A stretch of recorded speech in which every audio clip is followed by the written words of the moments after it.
Hello and welcome to January's edition of the Patch Tuesday updates. I'm here with Rob, our Patch Tuesday guru, and he's going to be running through the vulnerabilities and highlighting why they're critical, why they're important, and what you should be doing about them. And it almost seems like, Rob, does it seem like our friends at Microsoft took it easy in December because the floodgates have opened again in January? So, what should we be worried about, concerned about this month, Rob? Thanks, Justine. And you're very correct. We had, I think, the largest January release we've had just coming out of the Christmas and New Year period. So we do have quite a large release, and a lot of them are very, very serious. So let's get straight into it. Welcome, everybody. It's a very cold day here in the UK. I hope it's nice wherever you are. First things first, we're going to talk about the Windows lifecycle. Now, 25H2 is our recommended Windows 11 feature update. If you are still on Windows 10 or Windows 11 and your feature update is coming to near end of life or is end of life, please make a New Year's resolution to go ahead and upgrade to 25H2. Of course, if you're still on Windows 10, that I'm afraid went end of life last year. Nothing you can do about that. If you are using Windows Server 2012, you have year 3 license content available. That's up until October this year. And as I mentioned, if you are Windows 11 and you're not on 25H2, please start preparing for that. If you're on 22H2 or 23H2 on Home and Pro, you are already end of life, which means you're not getting any more patches. And there are a lot of patches this month that we need to urgently roll out. If you're on 23H2 and you were waiting to see if 25H2 would be a good feature update, I can confirm that we are recommending 25H2 to all of our customers. You have until November this year to upgrade before you lose patch support. One small thing though, about patch management and feature updates, there are a lot of applications that are on our systems, such as antivirus tools, EDR tools, that are only supported if the operating system is. So if you have a system that is end of life and you're hoping that those EDRs and those antiviruses will protect you without those patches, I'm afraid sometimes those tools stop working. So please prepare as best you can to get onto a supported operating system and feature update. Now, if you still have a long-term servicing license for Windows 10, then you have support to 2030, but those licenses are not available anymore. Let's talk about over a ton of updates yesterday. 8 critical, 105 important severity vulnerabilities to consider this month. And some of those important ones are my highest priority. We're going to go into that more in a little bit. We have 8 vulnerabilities that are more likely to be weaponized. 1 vulnerability is weaponized, and that is not one of the more likely, thankfully. We have 1 that is public aware, but that is also not weaponized. That is very good. But interestingly, we have 13 jump points. And I say interestingly because we've never had this many in a single release. And we're going to talk more about our jump points a little bit later, because this is a sort of an unseen risk, because the severity of these vulnerabilities might not be what you would traditionally include in your primary rollout of patches.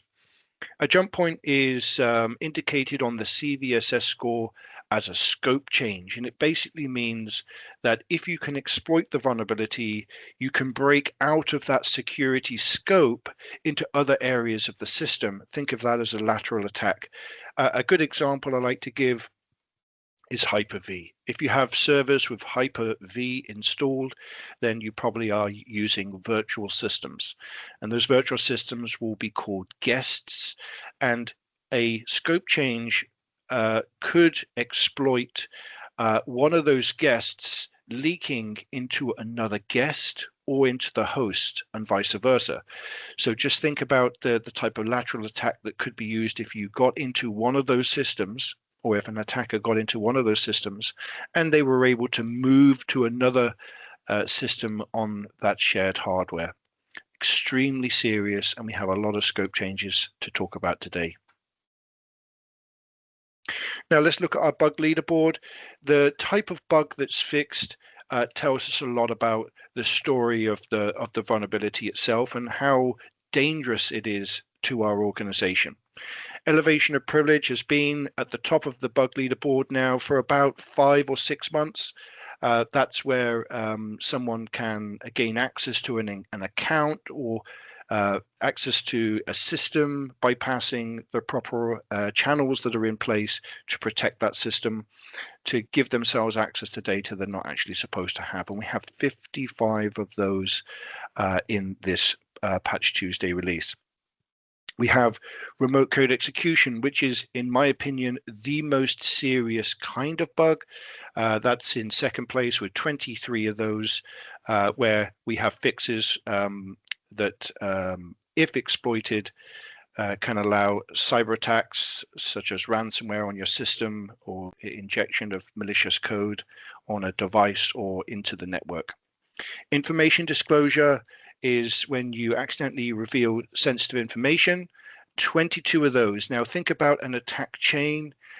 Information disclosure might not seem very serious, but if you can perhaps access the memory of a program or a user or an operating system, then maybe you can extract usernames and passwords and other type of sensitive information.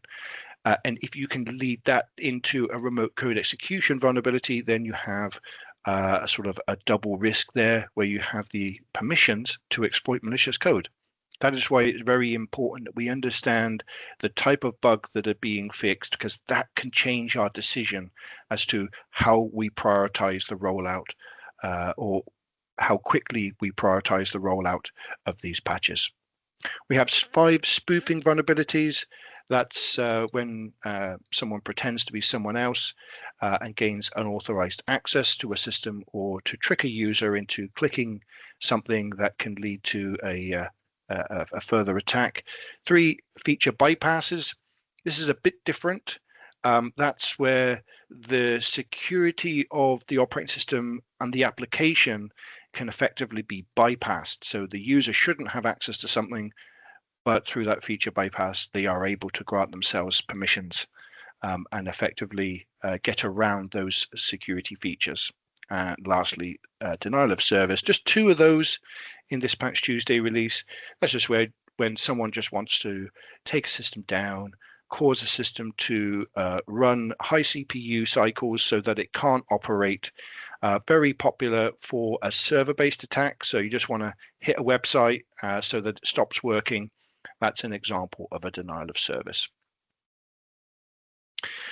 Now, if you are an absolute customer and you're using our RFX platform or our 6 Sense platform, you have access to our recommended patch risk profile.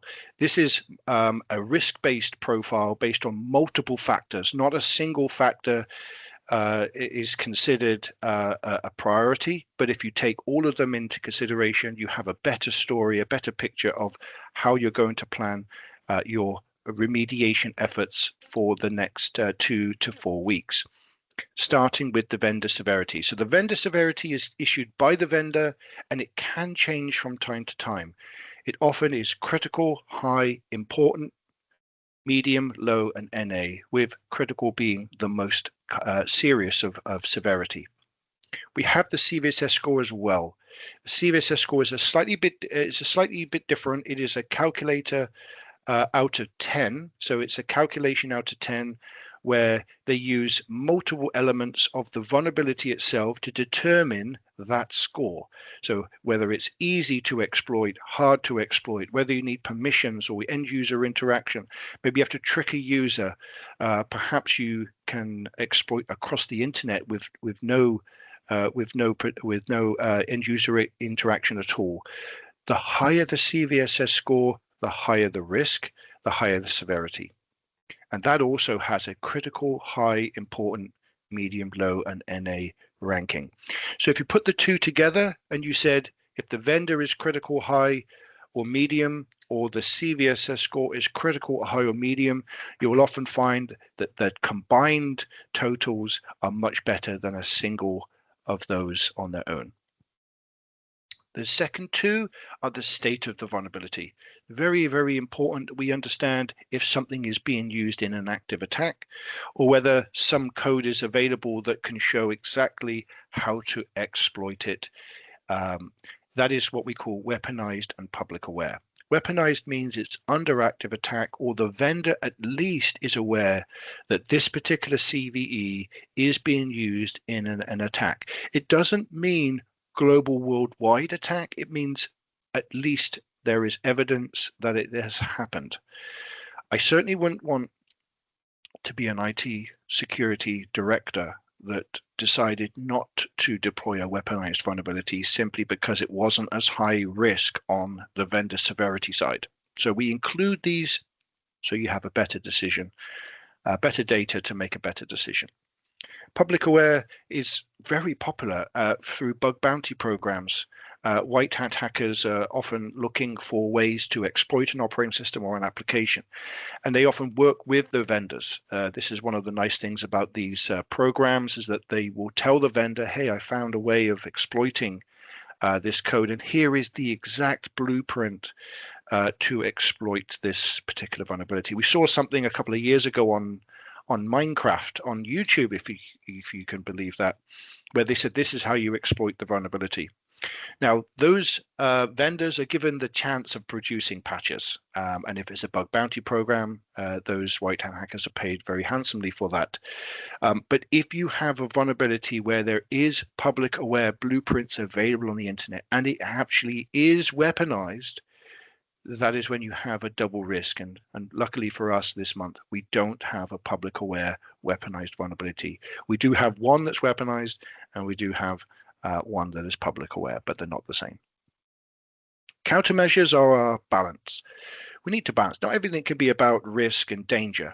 Countermeasures are our ability to deploy workarounds or mitigations to our devices to protect our devices if you are not able to deploy these extremely large patches. Think of yourself in a highly distributed environment, cross continents, cross slow internet links, for example. If a countermeasure exists for a vulnerability that you want to remediate, such as a registry key, a local security policy, a group policy on the domain. Maybe they can change permissions. We've seen that. Stopping services, for example, is allowing you the time to deploy the patch to resolve the vulnerability. You can go ahead and use the absolute platform to push out those countermeasures that are that give you that time to go ahead and plan the rollout of your updates. Staging a 1.5 gigabyte patch to a global organization is tricky when you have lots of systems involved, so those countermeasures really help. All I would say is please read the details from the vendor. If they recommend you remove the countermeasure once you have deployed the patch, go ahead and use the absolute platform to roll out the removal of those countermeasures. Super easy to do. And lastly, the exposure. Everything is around the exposure. If a vulnerability is high severity, high CVSS score on a very few number of devices, that's really useful to know. If you have a weaponized vulnerability on 95% of your devices that carries a medium severity risk, that might be your priority. And so everything is surrounding the exposure. All of this data put together helps you to make really good decisions that can save your environment from any potential attack. So what we're going to do now is we're going to pop across to our Absolute website. Now, on Patch Tuesday, we publish all of the Patch Tuesday write-up for everyone, including a really cool download sheet. If you haven't been to our site before, it's just absolute.com. And on the main page, you'll find all of the information about who we are, how we can help you to be resilient in the event of a cyber attack. If you want to talk to us, use the request a demo, and we'd love to spend 15 minutes to go through how we can help your organization. In particular to Patch Tuesday, you'll find the resources section over here, and you'll find the Absolute blog. On the Absolute blog, we don't just do write-ups for Patch Tuesday, we do some fantastic write-ups on ideas and recommendations around staying cyber resilient, how to help your organization restore at scale in the event of a breach or a security tool perhaps causing some end user disruption. And of course, you'll find our Patch Tuesday article. Now, as we said, we have quite a lot of vulnerabilities in this release, but I'm going to focus on a few types of vulnerability that I think are worse than actually they are on paper from Microsoft. So Microsoft has released some of these vulnerabilities with just an important with low CVSS scores. And I actually think that if you take all of those elements into consideration that I mentioned, they actually are higher risk than they are on paper. So this particular release, we've got quite a lot. I'm not going to talk about the volume. I'm going to talk about the potential attack chain enablement for some of these. Some of these vulnerabilities are very serious because they don't actually need a lot of user interaction to be exploited. And of course, there is some privilege escalation, as I mentioned. And in one of these cases, we have an actual weaponized threat. A couple of patterns, though, that I'm using today: the preview pane, we're going to go into that in more detail, the scope change, and of course, a vulnerability that becomes weaponized that doesn't really have a critical CVSS score. It won't traditionally get included as a recommendation because of the CVSS score in some strategies, but because it's weaponized, it absolutely should. Let's start with the first vulnerabilities around the preview pane. CVE 2026 20944, 20946, and 20952. 3 examples from Word, Excel, and Office that can be exploited with a preview pane. Now, the reason why this is so serious is because we have all been trained in IT, and we are teaching our staff, think before you click. Don't open it if you don't know where don't click anything in the email if you don't know who it's from. And we are taught, always read the email subject, always read the email address, look at any links in the email that might indicate that this is asking you to go somewhere. This doesn't require any of that. By simply looking at the email with or without any macros inside those Office documents, Word, Excel, emails, you can actually be exploited. It's a highly effective phishing vector. And in my opinion, any of your laptops and desktops, shared inbox systems, VDIs are becoming more popular than ever before, especially with cloud-based systems. Those systems must be patched right away. You can ask the user to turn off the preview pane, but it's so handy that I don't think you'll get a lot of uptick. So do go ahead, if you can, remove the preview pane, giving you time to roll out this patch if that is your strategy. Otherwise, do prioritize this Office update as urgently as possible. My second recommendation are those scope changes. Examples: 2026 20965 and 20923. There are actually 13 vulnerabilities with jump points. I have a list on our handy download that will go through each of those. That's where, remember, we can cross the boundaries. And one of the big risks that are sort of unknown about this boundary change is that you can often elevate permissions from a user to full system. We are always given lowest permissions on our systems. Everyone in IT should be giving your users the lowest permissions they need in order to do their job effectively. That means you shouldn't be able to go into any of the admin center area of the operating system, run PowerShell, or anything like that. With a scope change, that is no longer in play. You can often break out of this and into a system level privilege that allows you unlimited access to your system. Not only does this enable lateral movement in the organization, but it can lead to full system compromise. Now, imagine if you can do a scope change and leave breadcrumbs, as I call it, in your organization that can be used to access your organization at some point in the future when your IT department goes ahead and deploys these patches. So urgency is key on this one. Do make sure that this is in your first rollout of patches. Don't deploy these slowly. Go ahead, do the testing, and then rapidly roll these out. These are attack accelerators, these types of vulnerabilities, so time is of great importance. And my third recommendation is the Desktop Windows Manager. It's an information disclosure vulnerability, and we're going to come on to that in a second. This vulnerability is 2026-208-05. It is the exploitation detected. The Windows Desktop Manager, we've had vulnerabilities all of 2025. Probably 3 or 4 of those have been released, and we've had several of these that are weaponized. Now, this particular vulnerability is going to exploit the advanced local procedure call, which is a user mode memory, so memory, and it is a information disclosure vulnerability. So basically, if we can exploit this, then we can read what is being passed between the monitor and the system. Sensitive information such as usernames, email addresses, IP addresses, servers, passwords, that kind of thing, can all be accessed and used in a future attack. So information disclosure by itself isn't very dangerous, but if you link this to another type of vulnerability, then collecting all that information about your organization and pass it to another vulnerability, such as remote code execution, you now have all the bits and pieces you need to go and spread much further inside your organization. And who knows how long they're in your organization before they actually plan their attack. This is what I call a multi-stage attack chain. So the little bits of data is collected over a period of time until they decide to launch. But the fact that this is exploited confirms real attacker interest.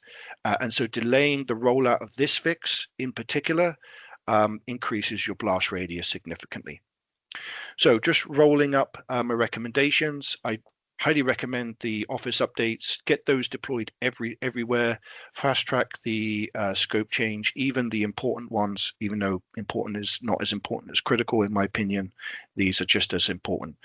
And one of the most important things in IT, other than rolling out patches, is to build a strategy where you can recover systems at scale in the event that something happens. We all know what happened a couple of years back. We've had system outages all through no fault of our own. Security tools are on your systems to protect us, and they sometimes can, just like patches, cause significant user impact. Be aware, don't not deploy patches because you're worried about the impact. Try to build resilience in your organization that allows you to, at scale, restore your systems. That is the best way to keep your organization as resilient and as healthy and as attack-free as possible. As I mentioned, we put everything on the handy download sheet. Go ahead and put the CVE here into your toolset. Any toolset actually should take the CVE reference.